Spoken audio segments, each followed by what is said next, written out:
Muy bien, hermanos, nos corresponde esta mañana ver un pasaje bien extenso. No sé si ustedes escucharon la lectura, pero bastante extenso. El Evangelio de Juan, capítulo 11. No es todo el pasaje, hay una parte que todavía queda, pero quiero que veamos un poco acerca de esta historia. Hasta ahí llegaba el versículo. La próxima parte le tocará al hermano Luis. Interesante, me gusta esta película porque es textual, literalmente, prácticamente versículo por versículo acerca de la vida de Jesús según el Evangelio de Juan. Pero le voy a hacer una pregunta, hermano. ¿Cuál es el tema principal o el tema más importante prácticamente del universo? A ver si alguien me puede dar una respuesta. La muerte de Cristo. La muerte de Cristo. ¿Alguien más? La resurrección. La resurrección. El tema más importante del universo. No solamente abarca lo terrenal, sino que todo lo creado. ¿Alguien más? Tengo dos. La fe en Dios. La fe en Dios, tercera. ¿Qué más? Jesús es la vida. ¿Ah? Jesús es vida. Aquí está el tema principal de todo el universo. Es la gloria de Dios. Y es la razón más profunda, hermano, de todas las obras que nosotros podemos observar acerca de la palabra de Dios. Todo es para la gloria de Dios. Todo lo que Dios creó, todo lo que Dios hizo, todo lo que Él habló, aún lo que va a suceder para nosotros en el futuro, todo es para la gloria de Dios. La palabra de Dios dice, porque de Él, y por Él, y para Él, son todas las cosas. La gloria de Dios es algo intrínseco de Él. Por lo tanto, nosotros no podemos apartarnos y hacer una separación en algún sentido. Nosotros no nos congregamos aquí en este momento, en este lugar, a esta hora, simplemente para aquí darle la gloria a Dios. ¿Qué pasa cuando nosotros salimos de esa puerta hacia afuera? También es para la gloria de Dios. Cuando estamos en nuestro hogar, cuando estamos en nuestro trabajo, cuando estamos en los estudios, cuando estamos compartiendo con los hermanos o comiendo algo rico, como muchas veces lo hacemos, como lo hicimos el viernes también, todo es para la gloria de Dios. Sea que comamos o que bebamos, también es para la gloria de Dios. Entonces nosotros no podemos separar eso. Lamentablemente nosotros tenemos ese concepto de que separamos el ambiente cristiano, de la coinonía, como nosotros le llamamos, con nuestras actividades externas y fuera de la congregación. Pero no, hermanos, todo es para la gloria de Dios. Aún nuestro propio trabajo, ¿para quién trabajamos nosotros? La Biblia dice hacerlo como para el Señor, porque es para su gloria. Entonces, es algo intrínseco, hermanos, en la persona de Dios, la gloria de Dios, su naturaleza. La Biblia se refiere a Él, miren, como el Dios de gloria, el Padre de gloria, el Señor de gloria, el glorioso Espíritu de Dios. ¿Se dan cuenta? Dios es glorioso y todo lo de Él es para su gloria. ¿Qué dice Isaías 42:8? Yo Jehová, este es mi nombre, y a otro no daré mi gloria, ni mi alabanza a escultura. La palabra de Dios, hermanos, siempre nosotros vemos que exalta consecuentemente la grandeza y la gloria de Dios. En el Salmo, mire, 57:11, ¿qué dice? Exaltado sea sobre los cielos, oh Dios, y sobre toda la tierra sea enaltecida tu gloria. La gloria de Dios se revela de formas prácticamente infinitas y una de las cuales es su creación. En el Salmo 19:1 dice, los cielos cuentan la gloria de Dios y el firmamento anuncia la obra de sus manos. Toda la tierra está llena de su gloria. O sea, la tierra prácticamente es la caja, es la mochila, es la maleta prácticamente, o el estuche, como alguien dijo por ahí, por el cual las cosas invisibles de Dios se hacen claramente visibles, como lo dice Romanos 1:20. Y todo desde la creación del mundo. Entonces, todo lo que Dios ha hecho, todo lo que Dios ha creado, ¿para qué lo que es? Para su gloria. Para su gloria. Incluso, hermanos, la redención, el evangelio, la predestinación, aún el juicio final, todo va a ser para la gloria de Dios. Y en varios momentos de la historia nosotros vemos eso respecto a la naturaleza intrínseca de parte de nuestro Dios, que todo es para su gloria. Pero, ¿cuál es la manifestación más gloriosa y misericordiosa de la gloria de Dios? Es nuestro Señor Jesucristo, el cual nosotros estamos estudiando hoy en día. Juan, ¿se acuerdan? Estamos en el libro de Juan, en el capítulo único prácticamente, dice: y aquel verbo fue hecho carne y habitó entre nosotros, y vimos, ¿qué cosa? Vimos su gloria, como el del unigénito del Padre, lleno de gracia y de verdad. Nuestro Señor Jesucristo es la máxima expresión, hermanos, de la gloria de Dios, aparte de todo lo creado y aparte de todos los eventos que nosotros estamos escuchando. Ahora explicando nosotros prácticamente la importancia, ¿se acuerdan del primer milagro de nuestro Señor Jesucristo? ¿Cuál fue el primer milagro? Convirtió el agua en vino. ¿Qué dice ahí Juan 2:11? Dice: este principio de señales hizo Jesús en Caná de Galilea y manifestó, ¿qué cosa? Su gloria, y sus discípulos creyeron en él. ¿Se dan cuenta? El Señor Jesucristo, su persona, su vida, su obra, la manifestación más gloriosa de todo lo que nosotros podemos imaginar en cuanto a la gloria de Dios. Estamos estudiando nosotros el libro de Juan, y aquí están los 6 milagros que hemos visto hasta el día de hoy. La boda de Caná. Jesús sana al hijo de un noble. El paralítico de Betesda. La alimentación de los 5,000. Jesús anda sobre el mar. Jesús sana a un ciego de nacimiento. Eso es lo que hemos estado viendo. El domingo anterior se habló acerca de que Jesús es el buen pastor. No había un milagro ahí. Pero aquí están todos los milagros que hemos estado viendo hasta la fecha, pero queda uno más, un séptimo. Y el capítulo 11 registra prácticamente lo que acabamos de ver, el último y la más poderosa señal que nosotros podemos ver en el Evangelio de Juan. Claro, sin considerar la muerte y su resurrección. Entonces, vamos a desarrollar un poquito este tema. Es un poquito largo, pero voy a tratar de hacerlo rápido.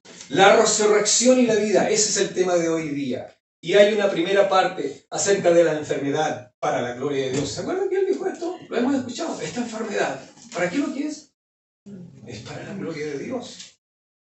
La resurrección de Lázaro.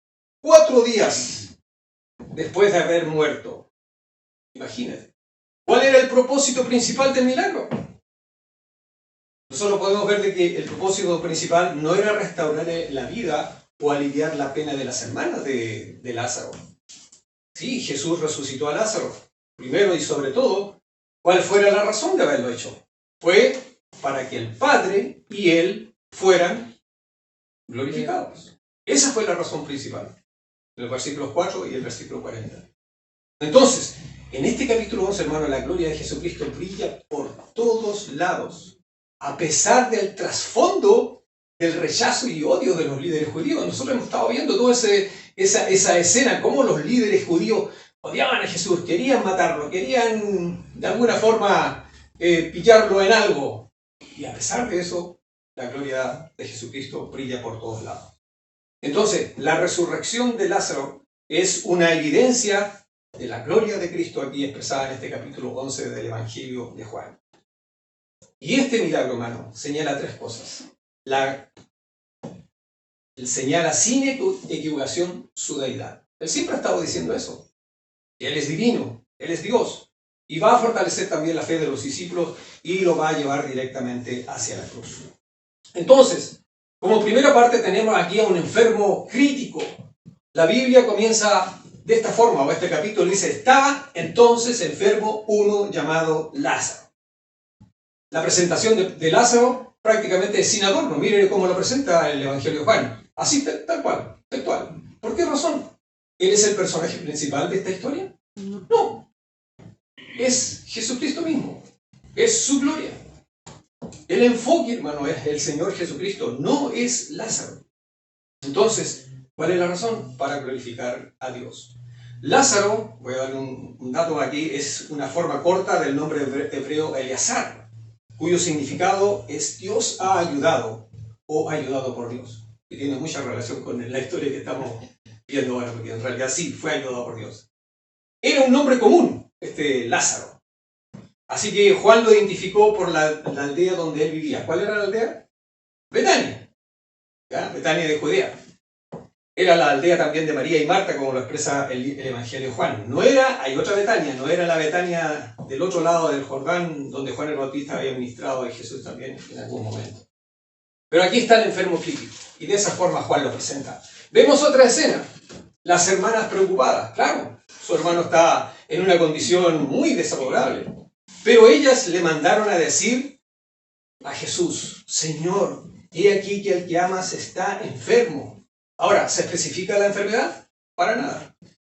No se dice, pero aparentemente su muerte era inminente, por la urgencia que tenía el mensaje. Ahora, el Señor es omnisciente, ¿no? Sí. Y Él ya sabía de la seriedad de la enfermedad de Lázaro. Y debido a su gravedad de la condición, posiblemente pudo haber muerto antes de que el mensajero llegara a dar el mensaje a nuestro Señor Jesucristo. ¿Cuánto se demoró el mensajero? Un día. Entonces pudo haber muerto ya, antes de haber llegado. Pero ¿qué pasó con nuestro Señor Jesucristo? Antes de apresurarse de llegar a Betania, para responder prácticamente a este mensaje que sus hermanas le habían dado, ¿qué hizo Él?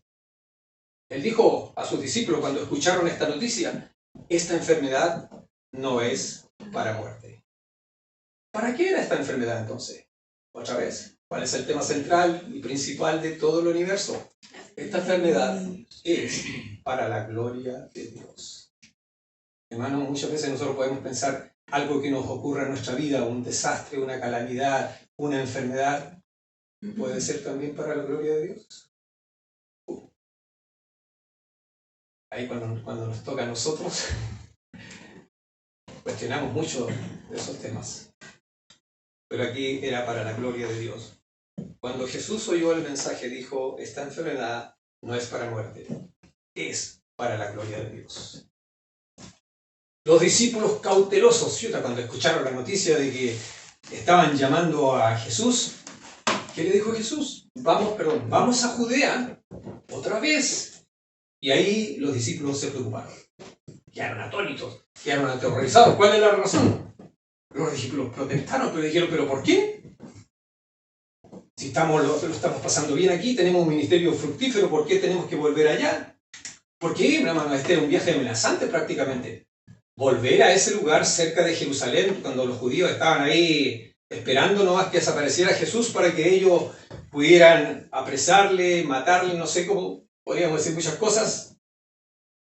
La situación aparentemente no requería de una atención urgente de parte de Jesús, porque Jesús dijo que esta enfermedad no era para muerte. Entonces dijeron los discípulos: ¿pero para qué, Jesús, vamos a ir si tú ya dijiste que no hay cuidado aquí? Aparentemente, más encima dijiste que Lázaro no iba a morir. Entonces, ¿cuál es la urgencia? ¿Cuál es la necesidad? Y Jesús responde prácticamente con un dicho proverbial, podríamos decirlo. Dice: no tiene el día 12 horas, el que anda de día no tropieza, porque ve la luz de este mundo, pero el que anda de noche tropieza, porque no hay luz en él. Podríamos decir de alguna manera, hermano, que esto simboliza la duración del ministerio terrenal de nuestro Señor Jesucristo. ¿Se acuerdan que hablamos de eso hace un tiempo atrás? Jesús estaba perfectamente a salvo, hermanos, del tiempo prescrito para su muerte, ¿sí o no? Por eso, ¿se acuerdan las expresiones que el libro de Juan dice? Que aún no había llegado su hora. Por lo tanto, Jesús estaba a salvo, pero sus discípulos se asustaron, tuvieron temor. La otra parte, cuando él habla acerca de la noche, prácticamente podemos decir que se refiere a la finalización de su ministerio terrenal. Ahí él iba a tropezar entonces con la muerte. Pero mientras tanto, todavía había tiempo. Mientras el día dura, mientras hay luz, tenemos que hacer el trabajo. Nuestro amigo Lázaro duerme. Le da todas estas indicaciones. Mas voy para despertarle. Esta palabra duerme, podríamos decir que es un eufemismo para lo que la Biblia muchas veces nos muestra acerca de la muerte, particularmente de los creyentes, hablando de una forma incluso metafórica, de resucitar a Lázaro de los muertos. Pero ellos no lo entendieron así. ¿Qué dijeron ellos? Señor, si duerme, sanará. Ellos están utilizando prácticamente una lógica. ¿Por qué no dejarlo descansar, Señor? Porque si la enfermedad no es para muerte, que descanse un tiempo y seguramente va a sanar. Entonces no veían la necesidad de que su maestro prácticamente arriesgara su vida regresando a Jerusalén. Pero ¿cuál es la otra respuesta que le da el Señor Jesucristo? Lázaro ha muerto. ¿Qué demuestra esto, hermano? El mensajero le dijo que estaba enfermo. ¿Le dijo que había muerto? No tenía idea. Posiblemente Lázaro murió en ese lapso de tiempo. Pero aquí vemos la omnisciencia de parte del Señor. Él sabe todo, lo conoce todo. Y él les dijo a su discípulo, Lázaro ha muerto. Me alegro, dijo él, por vosotros de no haber estado allí para que creáis. ¿Qué podemos decir aquí? Él estaba diciendo estas cosas y sabía lo que iba a venir más adelante, simplemente para fortalecer la fe de sus discípulos. La fe de sus discípulos, hermanos. Nosotros muchas veces necesitamos también fortaleza. Decaemos. La fe se nos escurre muchas veces. Y hay eventos en nuestra vida que nos muestran una y otra vez cómo Dios obra a favor de nosotros. Y aquí va a ser algo portentoso para fortalecer la fe también. Pero aquí de repente aparece otro discípulo llamado Tomás. Este es conocido por la Biblia como el incrédulo, ¿cierto? Nosotros sabemos esa historia. Pero aquí vemos a Tomás. Tenía palabras de devoción, tenía palabras de aliento, a pesar de que su pesimismo y su negativismo aquí, al expresar estas palabras ante sus demás colegas, lo hizo creer que iba a morir también con nuestro Señor Jesucristo. Por eso dijo, vamos también nosotros para que muramos con Él. Él estaba dispuesto, hermano, a ir, a pesar del peligro y las dificultades, para morir con Jesucristo. Pero después, al final de cuentas, la fe le falló.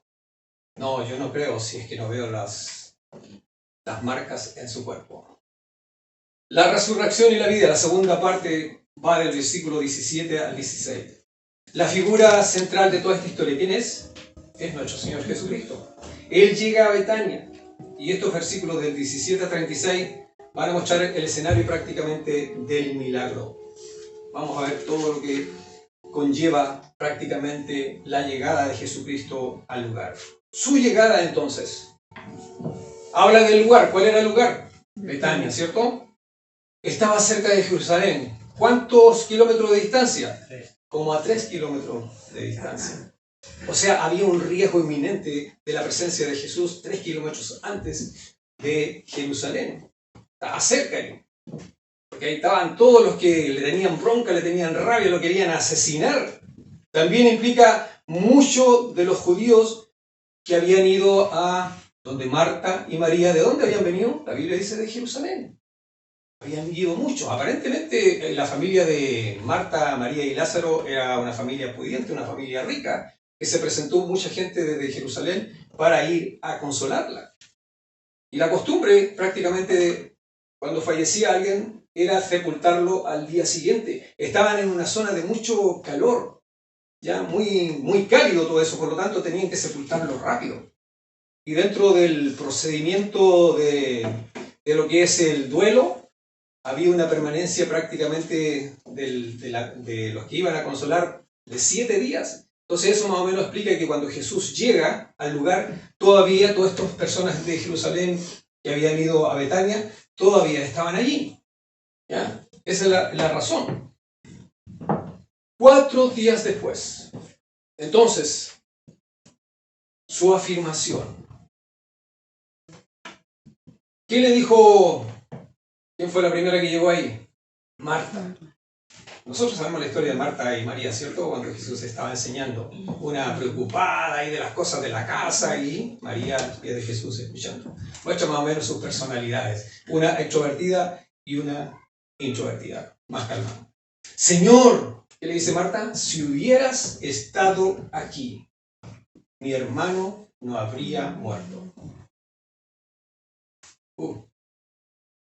Esta es una idea que ella tenía en su cabeza. Pues, si Jesucristo hubiera estado aquí, posiblemente mi hermano, con la enfermedad que tenía, no habría muerto. No estaba reprendiendo a nuestro Señor Jesucristo, hermano. Porque el mensaje a Jesús le llegó tarde, ¿se acuerdan? Entonces, no se sabía acerca de la condición en la cual se encontraba. Jesús no lo sabía. Entonces, sus palabras después más bien dicen, más sé ahora que todo lo que pidas a Dios, Dios te lo dará. ¿Qué está diciendo? Marta sabía de que Jesús tenía una relación personal y estrecha con el Señor Jesucristo. Y sabía también, de acuerdo a lo que estaba diciendo aquí, de que Dios escucha sus oraciones. Por lo tanto, de alguna forma, iba a haber algún provecho si Jesucristo hacía alguna oración en favor de ellos en el duelo en el cual estaban pasando. Estaban reconociendo eso. Pero ¿cuál fue la respuesta de nuestro Señor? Tu hermano resucitará. ¿Cuál es la respuesta entonces de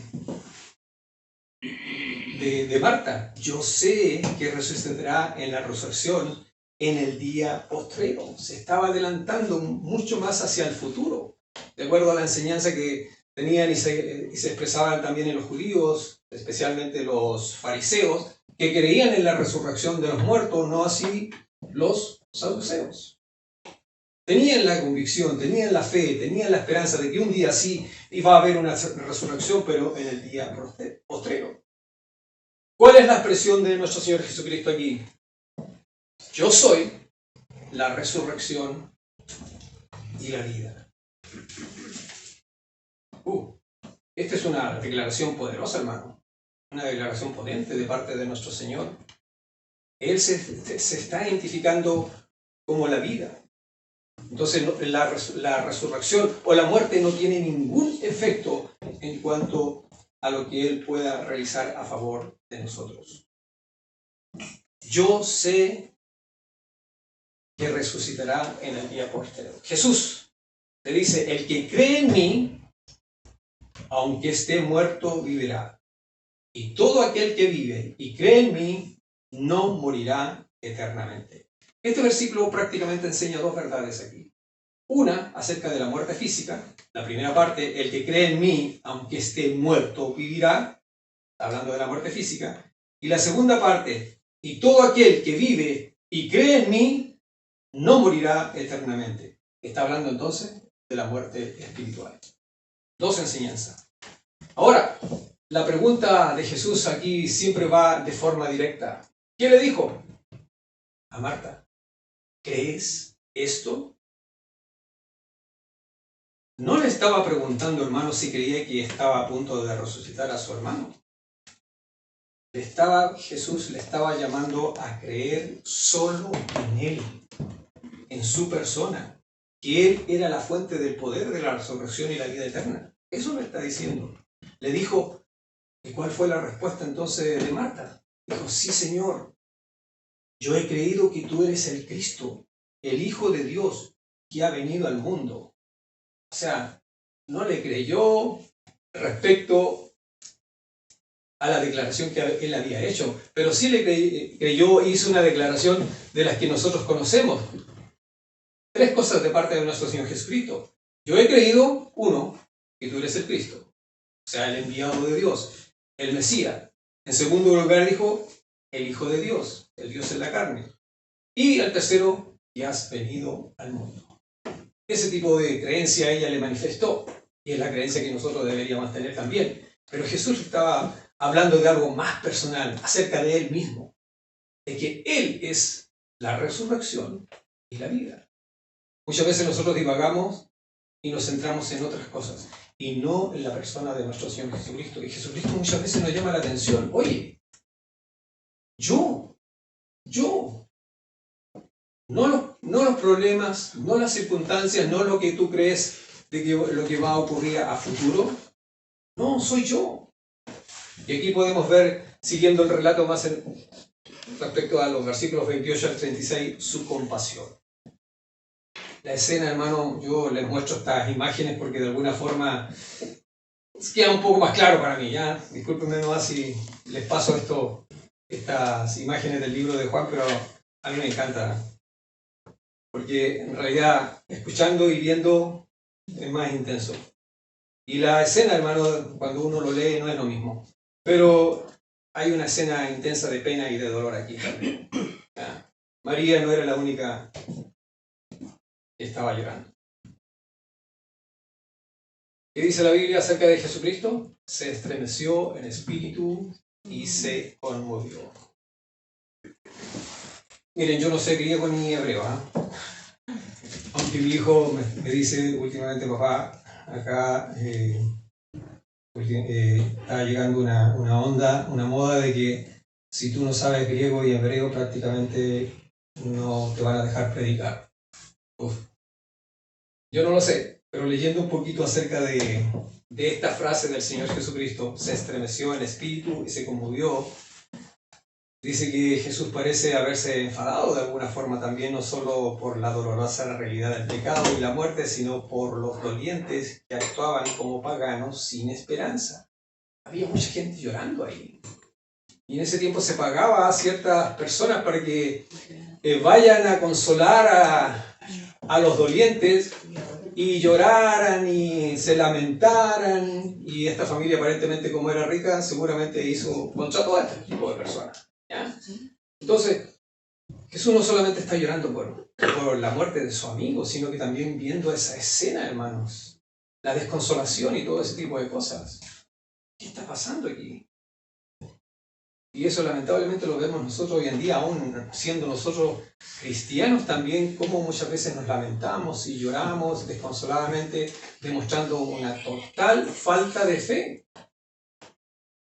Y el versículo más corto de la Biblia, hermano, aquí está, en Juan, versículo 11:35, Jesús lloró, pero es rico en su significado, porque aquí prácticamente está demostrando la humanidad de nuestro Señor Jesucristo.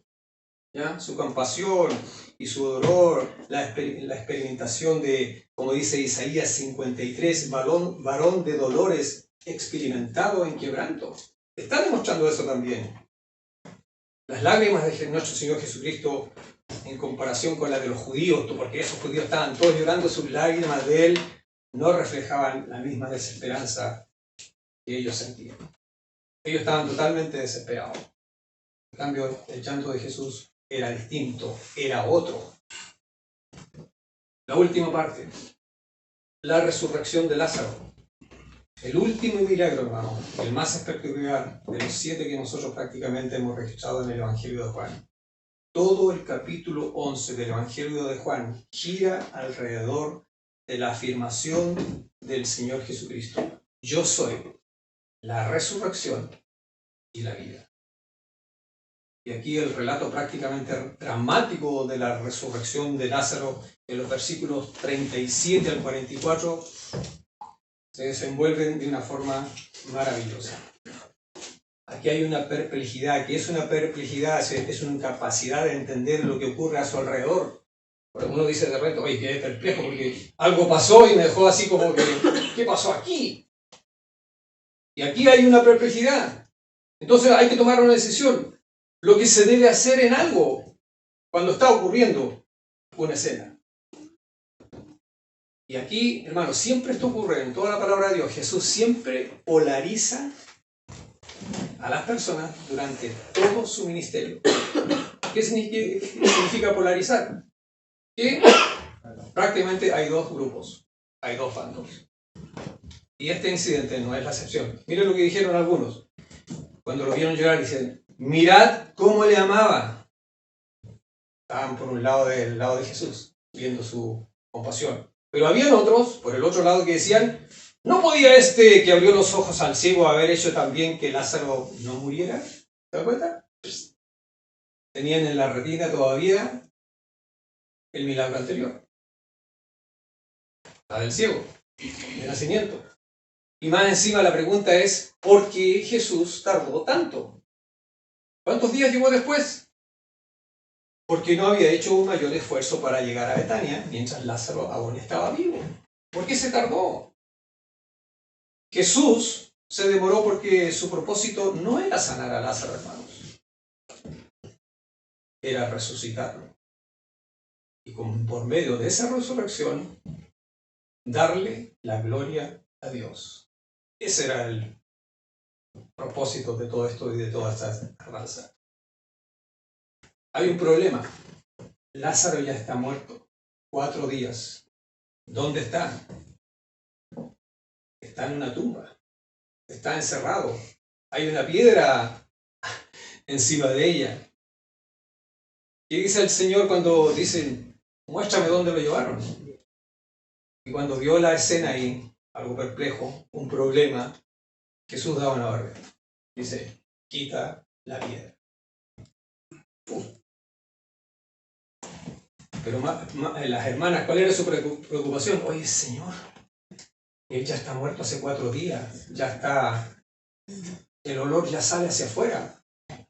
Los judíos no embalsamaban, hermanos, a sus muertos, sino que prácticamente los sepultaban, como le dije, al día siguiente, le colocaban especies aromáticas para que el cuerpo, cuando se vaya degradando, el olor no sea tan fuerte. Y eso ya, ellos dijeron, el olor ya salía fuera de la tumba. Por 4 días ya estaba descomponiéndose. Ahora pues nosotros podemos empezar a especular aquí. Marta quizás pensaba de que Jesús quería que sacara la piedra para darle un último...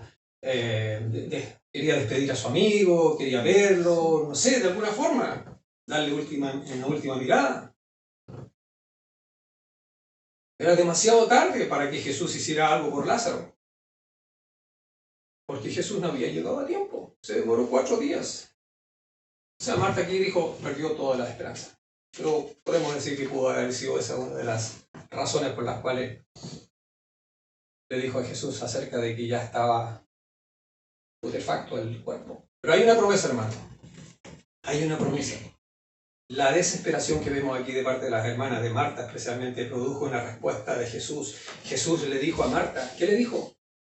¿No te he dicho que si crees verás la gloria de Dios? Y aquí prácticamente, hermano, para mí siempre está el problema de nosotros como cristianos.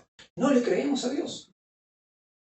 Sí le creemos en cosas que todavía no hemos experimentado y que van a venir en el futuro. Como dijeron, sí Señor, yo creo que va a resucitar, pero en el día postrero. Pero cuando Dios te dice algo ahora, no le creemos, lo cuestionamos. No. Por eso yo he dicho, muchas veces nuestra vida cristiana es muy pobre. Porque vivimos de esperanzas del futuro, pero ahora, cuando Jesús dice algo, ¿le creemos que así va a ser? ¿No te he dicho que si crees verás la gloria de Dios?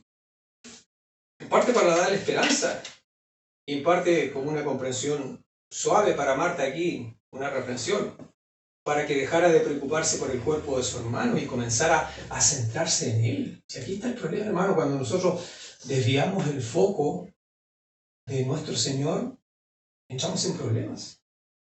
Lo mismo le pasó a Pedro cuando caminó sobre el agua. Se centró en la persona de Jesús y cuando dejó de enfocarse en él, se hundió. Y eso es lo que pasa con nosotros hoy día en nuestras vidas. No estamos sintonizados con Dios. Y cuando dejamos de sintonizarnos con Él, falla nuestra fe, hay decaimiento, incluso hay enfermedades que muchas veces nos dominan. Y aquí está el problema. No le creemos a Dios, no nos enfocamos en Él. Acuérdense que todo es para la gloria de Dios. Aunque todos los presentes van a ver el milagro aquí, solo quienes tienen fe van a ver la gloria de Dios. Solamente ellos. Y eso para nosotros también, hermano. Muchas veces no le creemos a Dios. Después de la promesa viene la oración. ¿Jesús necesitaba ayuda para quitar la piedra? No, porque él podría haberla quitado él mismo, ¿no? De alguna forma. Una piedra nunca ha sido un obstáculo para aquel que tiene el poder de resucitar a los muertos. Pero Jesús, ¿qué hizo aquí? Hizo participantes a los que estaban allí presentes, a los transeúntes, para que no hubiera ninguna duda de que fue Lázaro el resucitado. Que ni siquiera tocó absolutamente nada, simplemente dio órdenes. Hay una oración aquí, hermanos. Jesús, si ustedes analizan la oración, ¿le estaba pidiendo al Padre que resucitara a Lázaro? No le estaba pidiendo al Padre que resucitara a Lázaro, sino le estaba dando gracias, porque Él ya le había oído y le había concedido su petición como siempre lo hacía. Acuérdense que Jesús no hace absolutamente nada, no dice nada, no hace nada si es que antes no lo recibe del Padre. Y aquí hay una oración de agradecimiento, porque le había oído y le había concedido su petición como siempre lo hacía. Entonces, otra pregunta, ¿la oración fue para el beneficio de Jesús? No, sino por causa, dijo, de la multitud que estaba alrededor, para que creyeran que el Padre le había enviado. Ese era el motivo, esa era la razón. Acuérdense, para la gloria de Dios. Y aquí viene entonces, hermanos, el poder. ¿Qué dice la palabra de Dios? Clamó a gran voz: Lázaro, ven fuera. Nosotros muchas veces vemos las películas, lamentablemente, de Jesús como un debilucho, así. No tiene carácter, siempre con una cara así como de... Pero no, Jesús era un hombre fuerte, hermano. Clamó a gran voz, significa gritar o hablar fuerte. Dice, su voz captó inmediatamente la atención total de todos los presentes, automáticamente. Fue una expresión breve, fue una expresión abrupta, fue una expresión simple. Dijo, Lázaro, ven fuera. Ahora, en el griego significa, Lázaro, aquí fuera. Literalmente, de ese tipo de orden. ¿Se dan cuenta el poder que tiene la palabra de Dios? Solamente el poder de su palabra. Bueno, el libro de Juan nos muestra. ¿Y quién fue el que creó todo? Por el poder de su boca. Fue el verbo. Y aquí está el verbo. Si él tuvo el poder para crear de la nada todo lo que existe para su gloria, ¿aquí iba a ser algo menor? No. Lázaro, aquí fuera.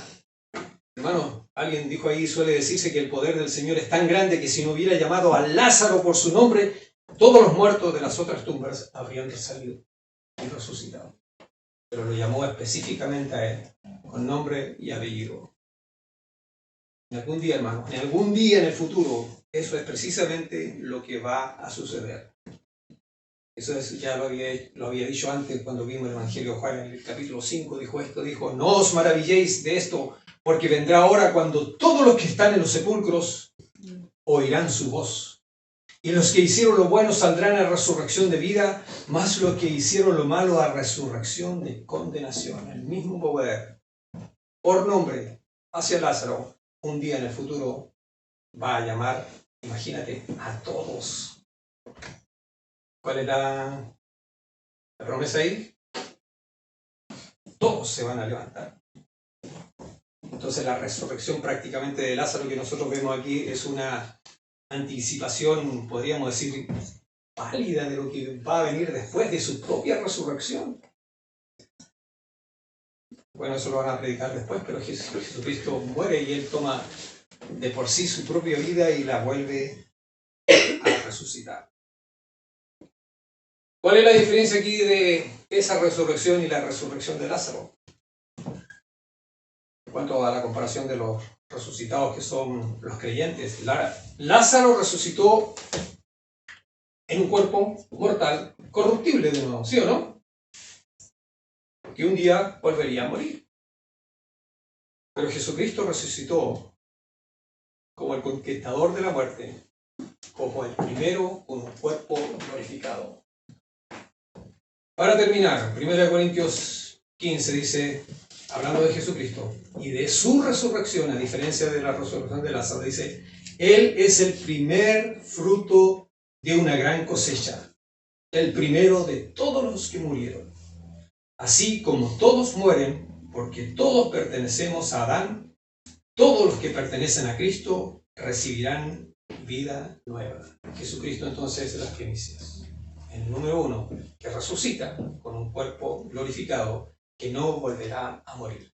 Y en 1 Corintios 15, 54 dice, entonces, cuando nuestros cuerpos mortales hayan sido transformados en cuerpos que nunca morirán, se cumplirá la siguiente escritura. La muerte es devorada en victoria. La victoria ganó a la muerte, que la Biblia dice que es el último enemigo en ser doblegado. Gracias a la expresión y a lo que Jesucristo es. Yo soy la resurrección y la vida. Y la pregunta aquí para nosotros, hermano, es, ¿crees esto? ¿O solamente es una esperanza para el futuro que está bien, pero ahora, cuando Jesucristo nos habla hoy, ¿realmente le creemos? ¿Crees esto?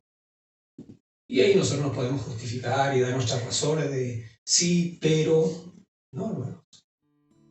¿Le creemos o no le creemos? Y si no le creemos, le hacemos a él mentiroso. Vamos a orar.